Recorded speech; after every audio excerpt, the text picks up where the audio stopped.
Hello and welcome back to the Live Your Life series brought to you by myself, Bree Mimaz, in partnership with the amazing Who I Am Foundation. As you already know, I'm just here to drop some weekly motivation into your life. This is the 9th week, so we have covered multiple topics at this point in time. This week, I just want to take some time to re-emphasize some of the topics that we've already gone over. So essentially just doing a quick recap, getting us up to speed. Next week will be the 10th and final week in which we talk about maintaining momentum and celebrating our success with our visions and goals that we have set for ourselves. So going off of that, doing a recap, where did we start from at the beginning? We started with jumping into the process, really assessing where we're at in our life. What are some areas in which we could improve upon? What are some things that we do well? What are some things that we could do better in?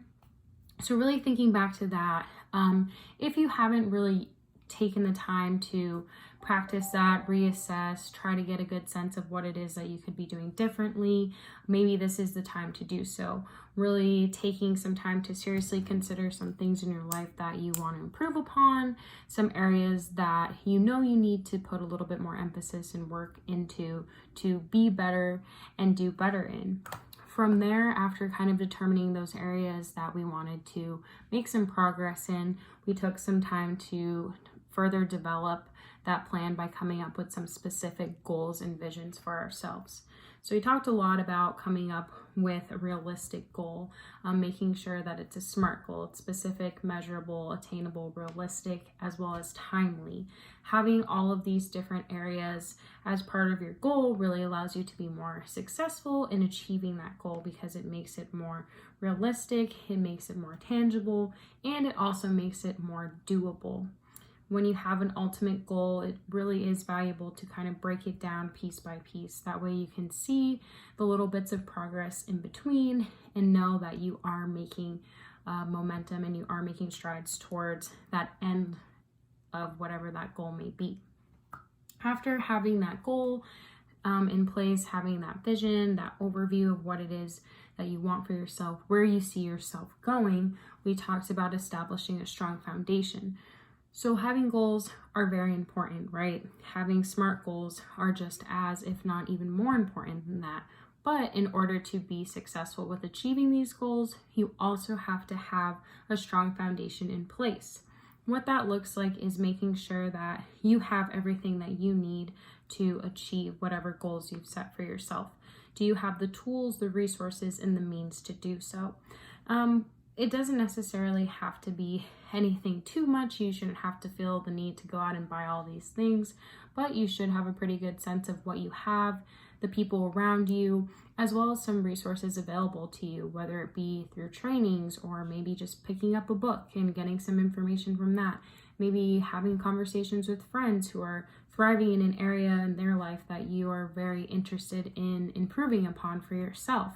So just really thinking about what are the resources that you have available around you?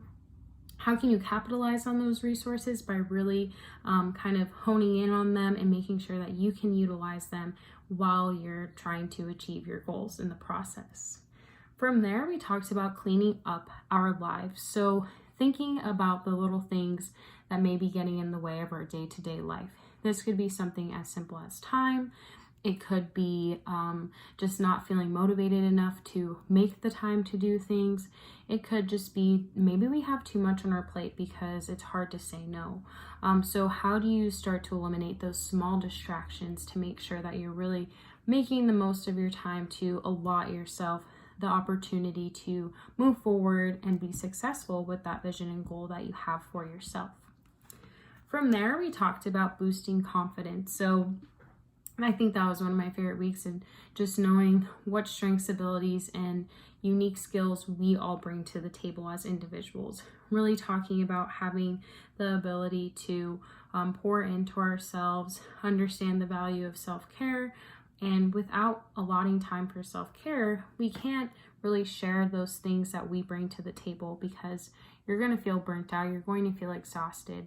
But the more that you pour into yourself, the more that you realize your strengths and abilities, the more opportunity you have to succeed, as well as the more opportunity you have to make an impact on other people who you may cross paths with. Oftentimes we tend to be a little bit humble and aren't necessarily aware about all of the great things that we bring to the table. So having a good sense of who you are, knowing what your strengths, talents, and abilities are can really allow you to thrive and be successful in different areas. But it can also allow you to acknowledge areas in which you want to do a little bit better in, lean on some people who may be doing well in those areas so you can learn from them.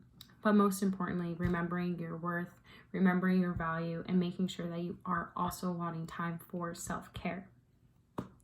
From there, we talked about positive relationships. So who are the people that you have in your circle? Who in your life can serve as a strong support system? In a time of need, do you have people who you can turn to for help? Who are those people that you can look towards who may be doing very well in their life, and you can turn to them for advice and ask those serious questions on, hey, what are some of your routines and what are some things that you've done to allow yourself to get to where you are today? I had mentioned that oftentimes we are a reflection of the people who we surround ourselves by. So really being mindful of the types of people that you're inviting into your circle. Are these people who are going to lift you up? Are these people who you can learn from? Are these people who will also encourage you to continue to move towards your goals in order to be successful? Really thinking about the value of having positive relationships, as well as how to effectively communicate with those who you may have these relationships with. It's very important to be able to share where you're coming from, seek from a place of understanding. That way you can really make sure that you're having healthy conversations with those individuals who you care about most in your life. We also talked about taking down obstacles. So if you're someone like me who happens to be a procrastinator sometimes, what are some ways and routines that you can establish to eliminate that procrastination, to eliminate possibly forgetting certain things, or especially if you're a person who has a pretty busy life, you have a lot of things on your plate, what are some ways that you can get a little bit more organized to not let those obstacles get in the way of you being successful and achieving those goals?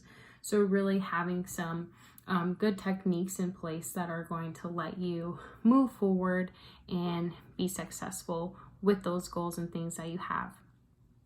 We also talked about planning and prioritizing. So not only is it important to be more organized in your life so you can make some space and room to achieve the things that you want to do, but also having a good sense of what is a priority in your life, what has to get done now, what can wait, and how much do you value these different things that you have to do.